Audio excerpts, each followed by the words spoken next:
سیدہ آمنہ رضی اللہ عنہ کو خواب میں بتایا گیا کہ بچے کا نام احمد رکھنا چاہیے۔ چنانچہ حضرت آمنہ رضی اللہ عنہ نے آپ صلی اللہ علیہ وسلم کا نام احمد رکھا۔ جب آپ صلی اللہ علیہ وسلم کے دادا جان حضرت عبدالمطلب کو پوتے کی ولادت کی خبر ملی تو سنتے ہی گھر آئے اور آپ صلی اللہ علیہ وسلم کو گود میں اٹھا کر خانہ کعبہ لے گئے اور دعا مانگ کر واپس آئے۔ پھر 7ویں دن قربانی کی اور تمام قریش کو دعوت دی۔ دعوت کھانے کے بعد لوگوں نے پوچھا کہ بچے کا نام کیا رکھا ہے؟ جناب عبدالمطلب نے کہا محمد صلی اللہ علیہ وسلم۔ لوگوں نے حیرت کا اظہار کیا اور کہا آپ نے اپنے خاندان کے تمام رائج ناموں کو چھوڑ کر یہ منفرد نام کیوں رکھا ہے؟ جناب عبدالمطلب نے جواب دیا کہ میری خواہش ہے کہ میرا یہ بچہ تمام دنیا میں تعریف و ستائش و توصیف کا شایان شان قرار پائے۔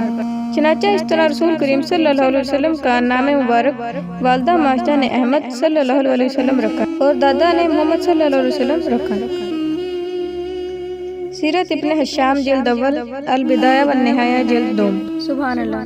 پیارے ناظرین، اگر آپ کو ہماری آج کی ویڈیو پسند آئی ہے تو ویڈیو کو لائک کیجیے، ہمارے چینل کو سبسکرائب کیجیے اور کامنٹ باکس میں ہمارے پیارے نبی صلی اللہ علیہ وسلم کا نام ایک بار ضرور ٹائپ کیجیے۔ شکریہ۔